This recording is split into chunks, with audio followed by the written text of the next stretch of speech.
नमस्कार, यूपी की बात देख रहे हैं आप और आपके साथ मैं हूं भारती बघेल। केंद्रीय गृह मंत्री अमित शाह ने वक्फ संशोधन विधेयक 2025 पर लोकसभा में अपनी बात रखी। बिल को लेकर उन्होंने विपक्षी दलों पर भ्रम फैलाने का आरोप लगाया। गृह मंत्री ने सदन में आश्वासन दिया कि ये कानून मुसलमानों के धार्मिक मामलों में हस्तक्षेप करने का इरादा नहीं रखते हैं। आइए जानते हैं कि अमित शाह ने क्या कुछ कहा। अब ध्यान से सुनिएगा मान्यवर, वक्फ परिषद और वक्फ बोर्ड ये 1995 से आए। ये पूरा झगड़ा जो चल रहा है, आपने नॉन हिंदू को रख दिया और नॉन मुस्लिम को रख दिया, गैर मुस्लिम को रखा। वो झगड़ा वक्फ में दखल करने का है। पहले तो वक्फ में कोई गैर इस्लामिक सदस्य आएगा ही नहीं, ये स्पष्टता समझ लीजिए। ना मुतवल्ली गैर इस्लामिक होगा, ना वाकिफ गैर इस्लामिक होगा। मान्यवर, वहां कोई प्रोविजन नहीं है। जो धार्मिक संस्थाओं का संचालन करते हैं उसमें कोई गैर मुस्लिम व्यक्ति रखने का प्रावधान किया भी नहीं है, हम करना भी नहीं चाहते हैं मान्यवर। इसलिए जो बड़े बड़े भाषण करते हैं कि समानता का अधिकार चला गया, दो धर्मों के बीच में समानता नहीं रही, मुसलमानों के धार्मिक अधिकारों के बीच में दखल खड़ी हो जाएगी, कुछ नहीं होने वाला मान्यवर। इस दृष्टि से देखें तो 1995 तक वक्फ की काउंसिल और वक्फ बोर्ड था ही नहीं, वो तो 95 से आया।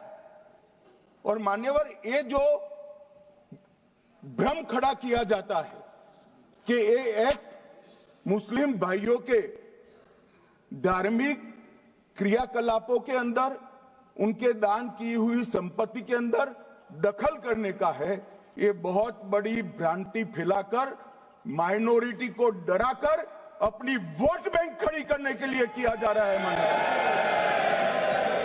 वक्फ संशोधन बिल पर अपनी राय रखते हुए केंद्रीय गृह मंत्री अमित शाह ने विपक्ष को आईना दिखाया। लोकसभा के सदन में अमित शाह ने कहा कि वक्फ बोर्ड और परिषद का काम धार्मिक क्रियाकलापों को चलाने का नहीं है, बल्कि दान की संपत्ति का उपयोग सही उद्देश्य के लिए हो रहा है कि नहीं, बोर्ड के क्रियाकलाप कानून के हिसाब से चल रहे हैं कि नहीं, इस बात को नियमन करना है। मान्यवर, कहां पर गैर मुस्लिम सदस्य रखे जाएंगे? परिषद में और वक्फ बोर्ड में। उसका काम क्या है? उनका काम धार्मिक क्रियाकलापों को कुछ चलाने का नहीं है। वो शुद्ध रूप से वक्फ का जो कानून, दान के लिए किसी ने दी हुई संपत्ति, उसका एडमिनिस्ट्रेशन अच्छे से चल रहा है नहीं चल रहा है, कानून के हिसाब से चल रहा है नहीं चल रहा है, या तो दान जिस चीज के लिए दिया गया, इस्लाम धर्म के लिए दिया गया, गरीबों के भोजन के लिए दिया गया, गरीबों के उद्धार के लिए, वो उद्देश्य के लिए इसका उपयोग हो रहा है नहीं हो रहा है, इसका नियमन करने का काम है। वहीं दखल देने के सवाल पर अमित शाह ने विपक्ष को जमकर घेरा। अमित शाह ने साफ किया, इस कानून में सरकार किसी भी तरह का दखल नहीं देना चाहती। उन्होंने बताया कि विपक्ष के द्वारा जो भ्रांतियां फैलाई जा रही हैं, इससे वो माइनॉरिटी को डराकर अपना वोट बैंक बनाना चाह रहे हैं। सारे धर्मों के साथ कंपैरिजन करते हैं और कहते हैं दखल किया है।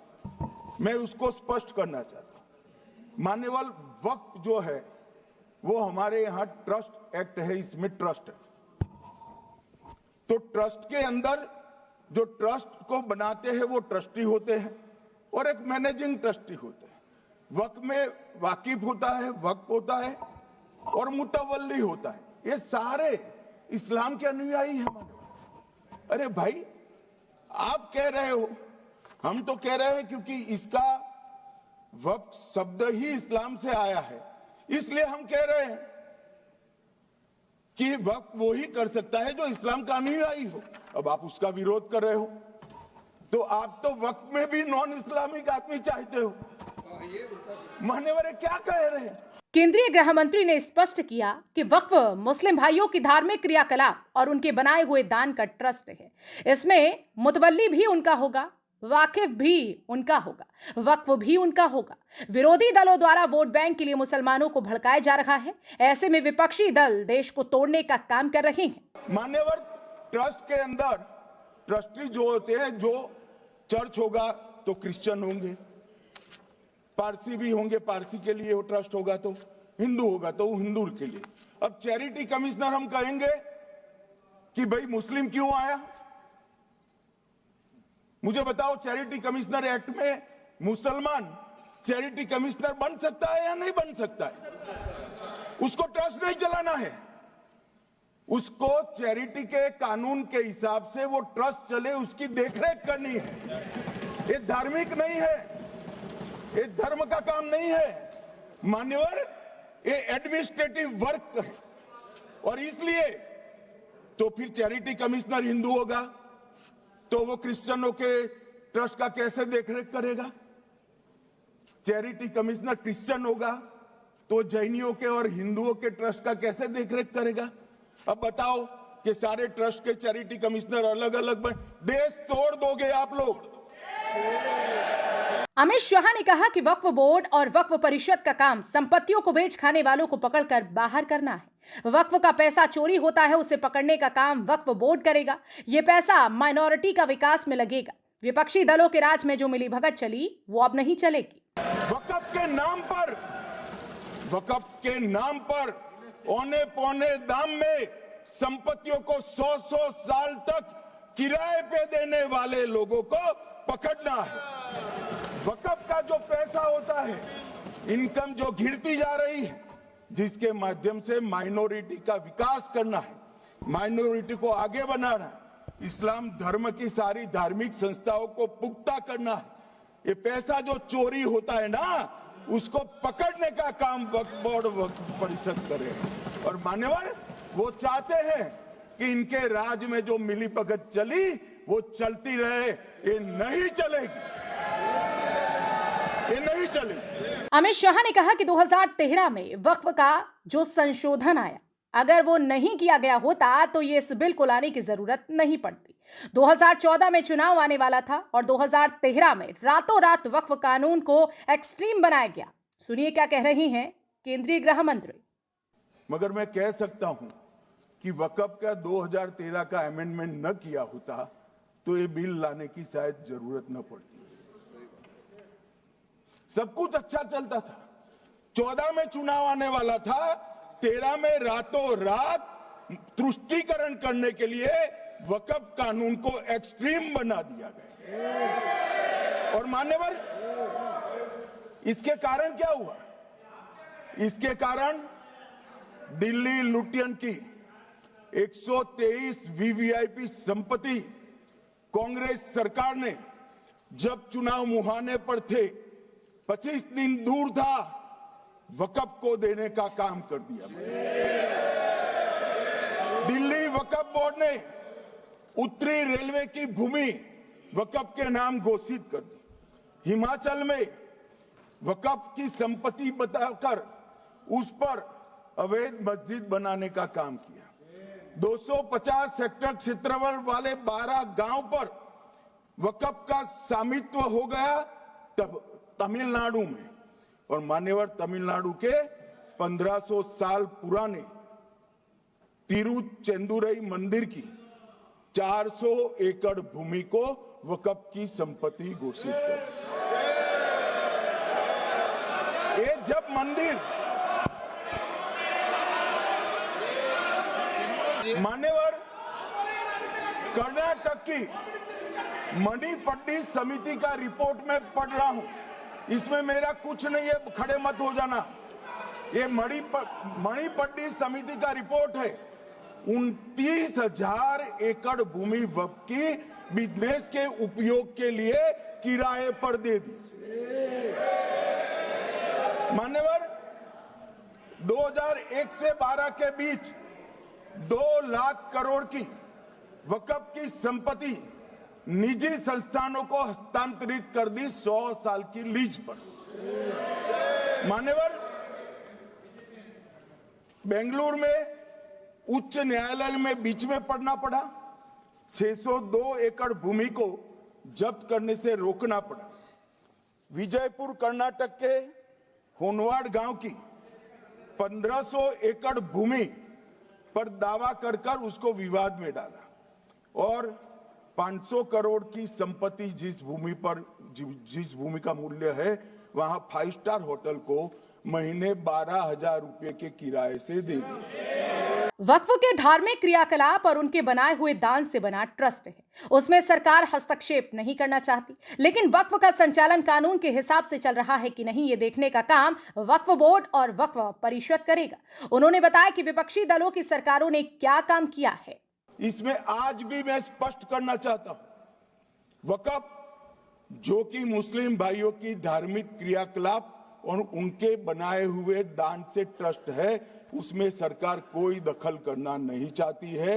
मुतवल्ली भी उनका होगा, वाकिफ भी उनका होगा, वक्फ भी उनका, परंतु वक्फ की संपत्ति, इसका रख रखाव ठीक से हो रहा है नहीं। वक्फ का संचालन कानून के हिसाब से हो रहा है, निजी उपयोग के हिसाब से।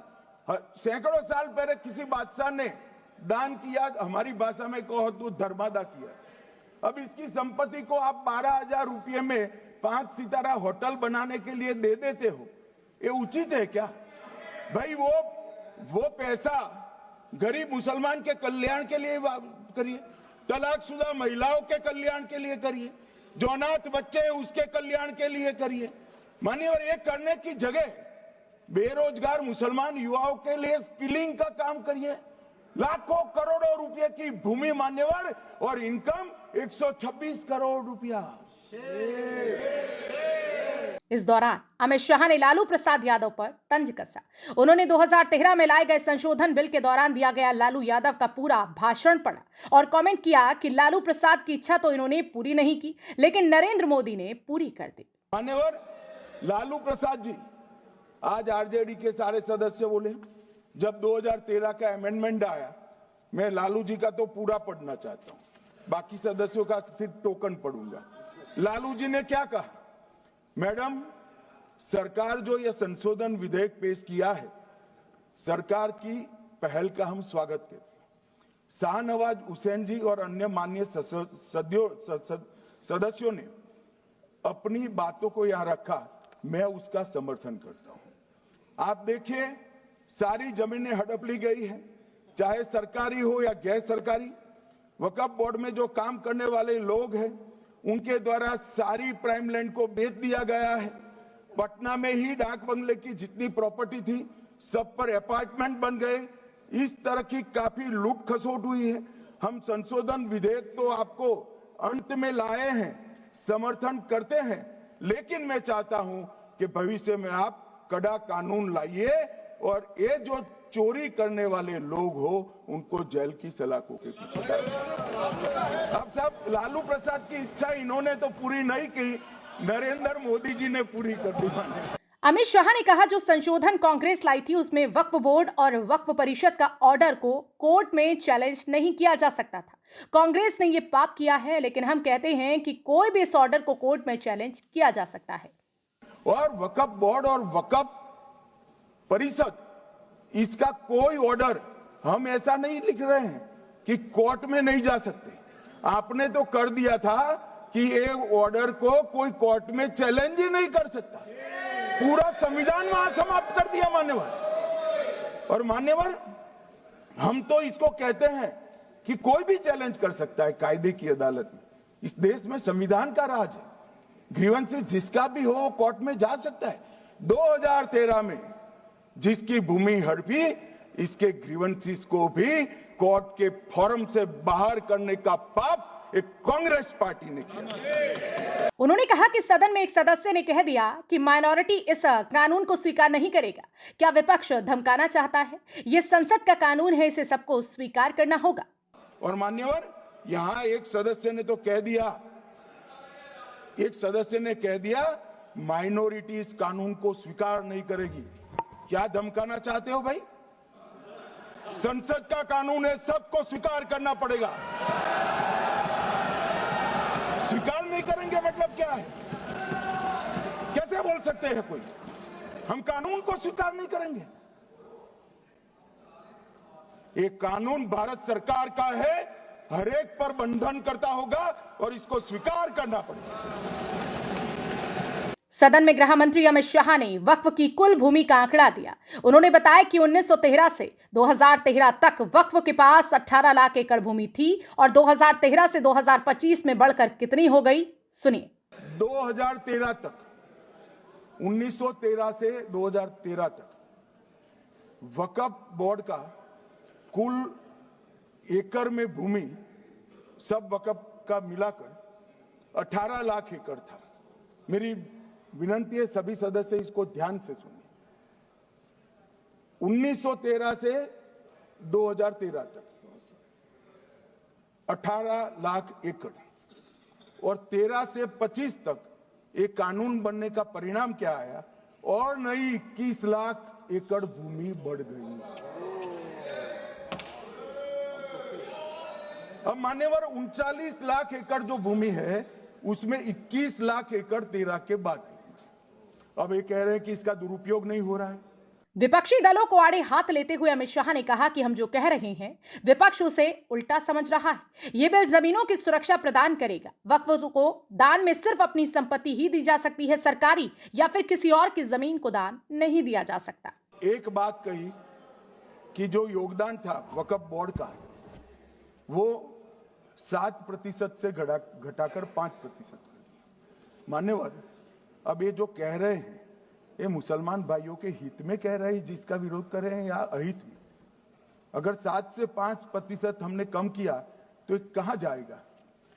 वो वक्फ में रहेगा। वक्फ बोर्ड का कम किया है। जो मस्जिद चल रही है उसको हमने 2% बढ़ाया है। ये उल्टा समझ रहे हैं। मान्यवर, ये बिल जमीनों की सुरक्षा प्रदान करेगी। मान्यवर, किसी की जमीन अब घोषणा मात्र से वक्फ नहीं बनेगी, उसको प्रोटेक्शन। गृह मंत्री ने कहा कि विपक्ष का विरोध करना एक फैशन हो गया है। जितने भी बिल आए विपक्ष ने विरोध किया। विपक्षी कितना झूठ बोल रहे हैं। CAA कानून आया लेकिन 2 साल में एक भी मुसलमान की नागरिकता नहीं गई। विपक्षी दल मुसलमान भाइयों को डराकर अपना वोट बैंक खड़ा कर रही हैं। उन्होंने आश्वासन दिया कि किसी भी धर्म के नागरिक को कोई आंच नहीं आएगी। ये नरेंद्र मोदी सरकार का संकल्प है। राम जन्मभूमि का मंदिर बनाने की बात आई तो इस देश के अंदर खून की नदियां बह जाएगी। मुसलमान रोड पर आ जाएगा। मुसलमानों का ये हो जाएगा, वो ट्रिपल तलाक, फिर से डर। CAA आया कि मुसलमानों की नागरिकता चली जाएगी। जिन जिन ने भाषण किया है एक मुसलमान की नागरिकता गई है तो बता दो। मुसलमान भी जानता है। और मैं तो आपके माध्यम से देश के मुसलमानों को अपील करना चाहता हूं। मान्यवर, मैंने बहुत झेला है। ये कहते थे कि CAA कानून मुसलमानों की नागरिकता लेने 2 साल हो गए, एक भी मुसलमान की नागरिकता गई है तो सदन के पटल पर रखी। कितना झूठ फैलाया इन्होंने। मान्यवर, धारा 370 हटाई। ये कह रहे थे मुसलमानों का ये हो जाएगा, वो हो जाएगा। फिर से उमर अब्दुल्ला जीत कर आज शासन कर रहे हैं। आतंकवाद समाप्त हो गया, विकास शुरू हो गया, पर्यटन बढ़ गया। मान्यवर, एक कांग्रेस पार्टी और उसके साथियों ने मुसलमान भाइयों को डरा डरा कर अपनी वोट बैंक खड़ी करने का काम किया। हम नहीं डरा रहे मुसलमानों को, आप डरा रहे हो भाई। आप कह रहे हो ये हो जाएगा। मैं कहता हूं इस देश के नागरिक को किसी भी धर्म का हो कोई आंच नहीं आएगी। मान्यवर, ये नरेंद्र मोदी सरकार का संकल्प है।